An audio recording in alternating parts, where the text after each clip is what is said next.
What is up, Black Squad? Blackscape here, and I want to ask you guys something. At the end of this video, after you're done hearing all of the brand new leaks, brand new spoilers for the entire chapter of Dragon Ball Super Manga 76, when you get to that ending, and this is your heavy spoiler warning, when you get to that end point and beyond, let me know what you guys think.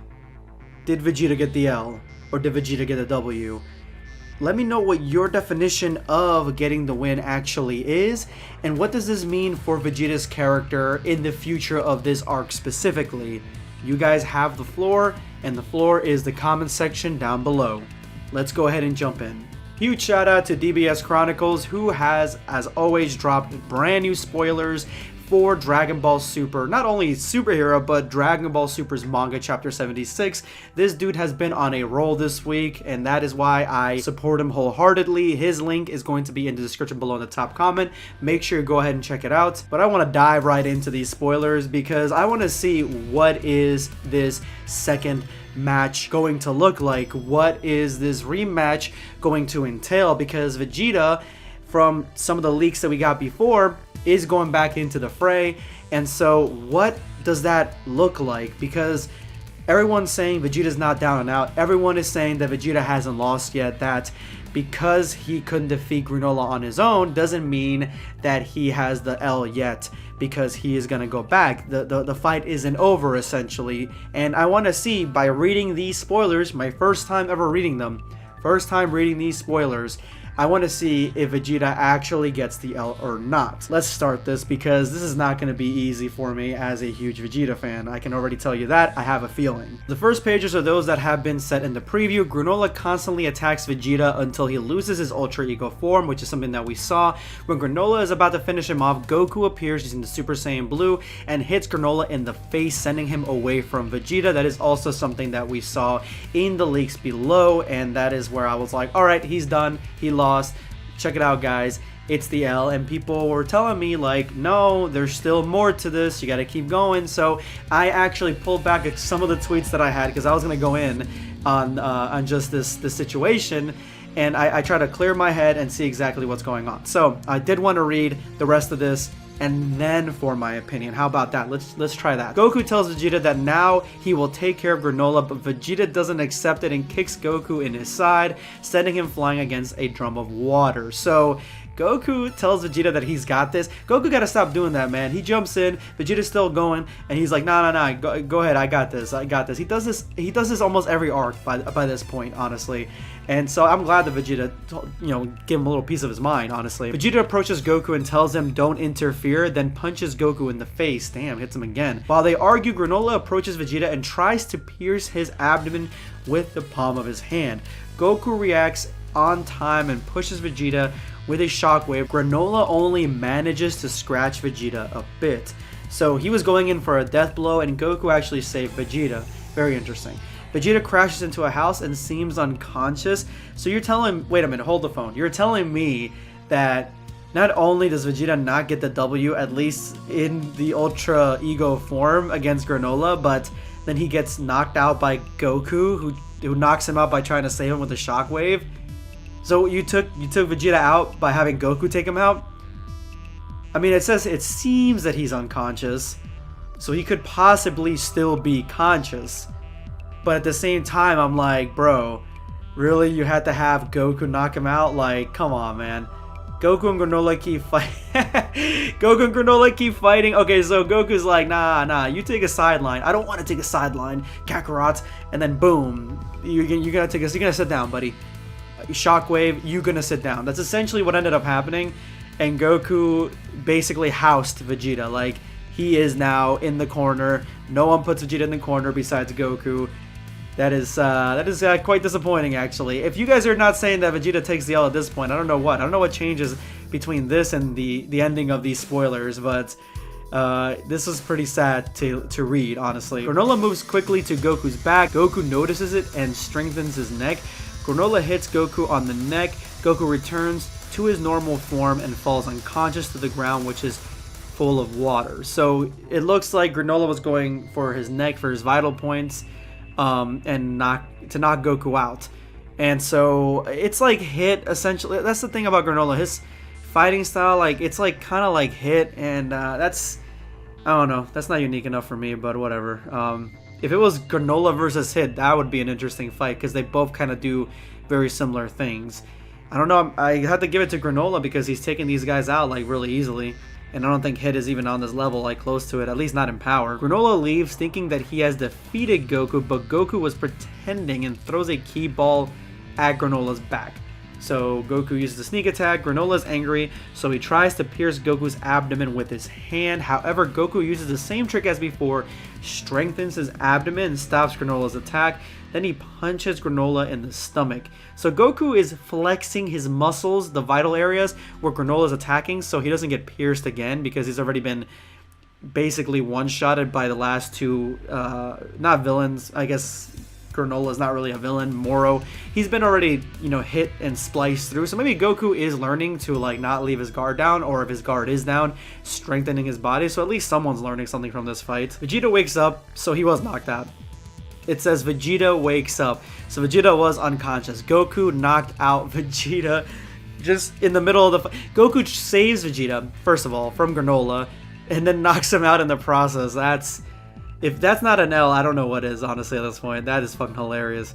That is good comedy, right? That's peak comedy right there.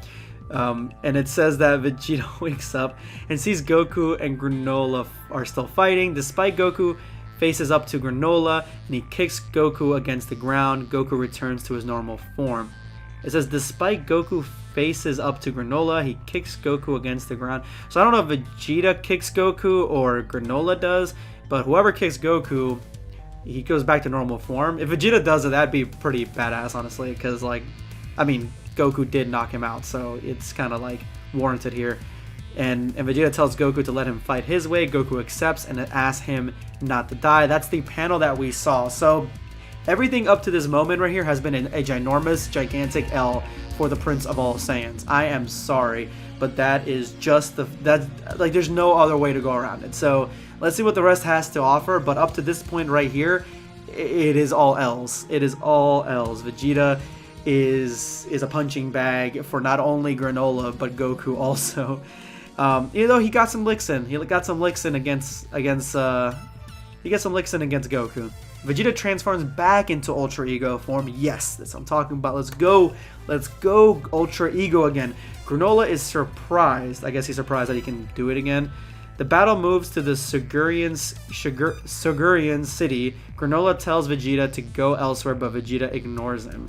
So it's going to a population center. I think they were in the middle of evacuating. So let's see what happens, because Granola's not a villain, you know what I'm saying? Like, so let's see what happens in this city. The battle continues fiercely. Granola punches Vegeta, and Vegeta bites his arm.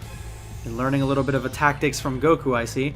Granola slams Vegeta to the ground, then he steps on his arms. This way Vegeta can't move, and shoots several key blasts point blank range at Vegeta's face. Granola sits on the ground because he is exhausted. Okay, so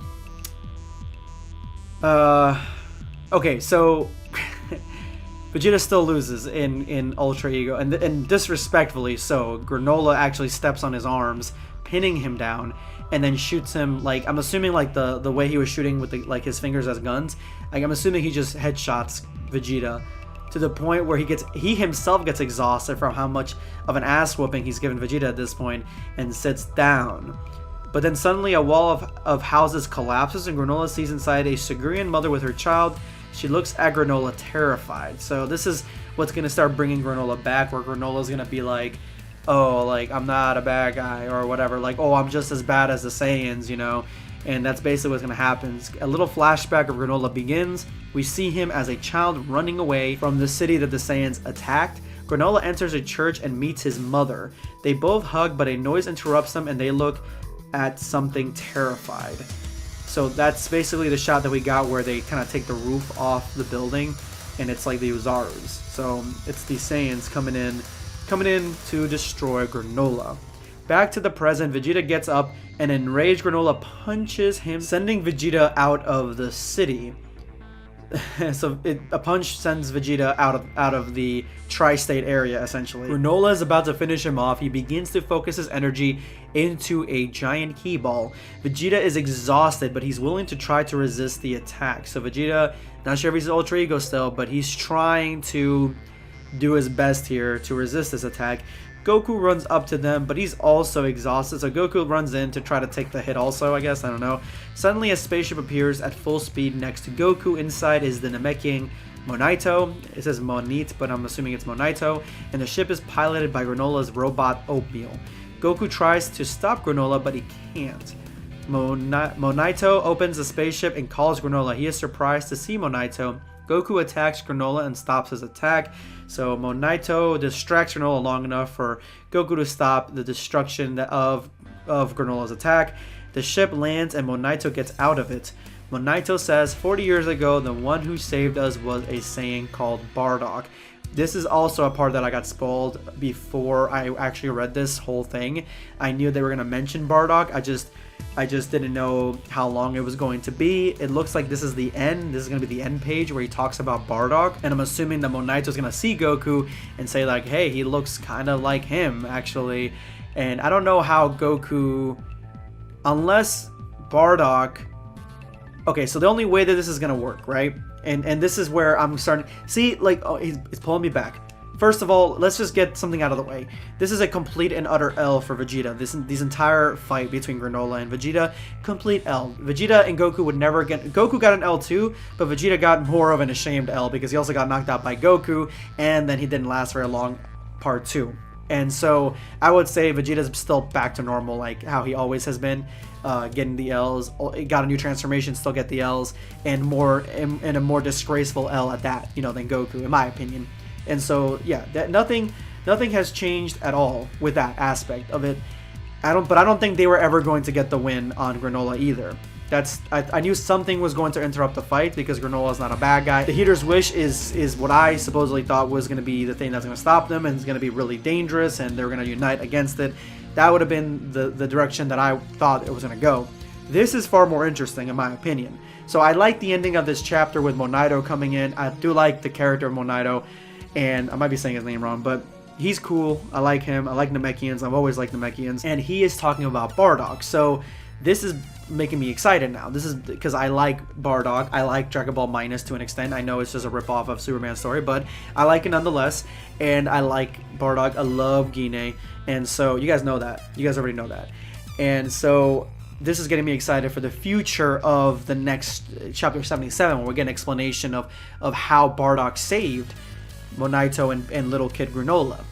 And the only way that I can see where I'm like super excited, and the only way that they're gonna miss this opportunity here, is if they don't have Goku and Bardock connect at all, like in any sort of way, you know what I'm saying? Like, so the only way that it could be possible is if Monito and Bardock, when Bardock saved them, Bardock gets to talk and have a conversation with Monito, and then Bardock tells Monito, you know, oh, something along the lines like, you know, you have a kid, I have a kid. Like, it's the time where Bardock starts realizing that he cares about his children. He cares about Goku, and he tells him his name, that his name is Goku. And then Goku's like, oh, wait, my name's Goku. And he's like, yeah, he looks just like you. This is probably your dad that saved us already. And then hopefully, Goku's interest gets piqued on who Bardock is and starts being interested in who his family and his lineage is. Because up to this point right now, Goku doesn't give a shit about anybody from his past. Like, he really doesn't care besides Grandpa Gohan. Like, he doesn't care about the Saiyans or anything like that. It'd be really cool for this to connect to Dragon Ball Super Broly's Minus arc and have him really care and want to understand the past and want to know about Bardock, which I'll go more into detail later on, but that's really interesting. And as far as Vegeta getting a W at all in all of this, to be honest, I think that Vegeta will more than likely get the W against the actual villain, which is the Heaters. I think that he will actually get the W, or at least save the day in some aspect with Ultra Ego or a refined version of Ultra Ego by the end of this arc. I think that's where it's setting up. So the W may still be incoming, but I'm not having my hopes out for it because I've been disappointed too many times at this point. Way too many times. Anyway, guys, did Vegeta get the W? Did he get the L? Let me know in the comments below. This is going to be Blackscape signing off. Take care, guys. Subscribe for more content.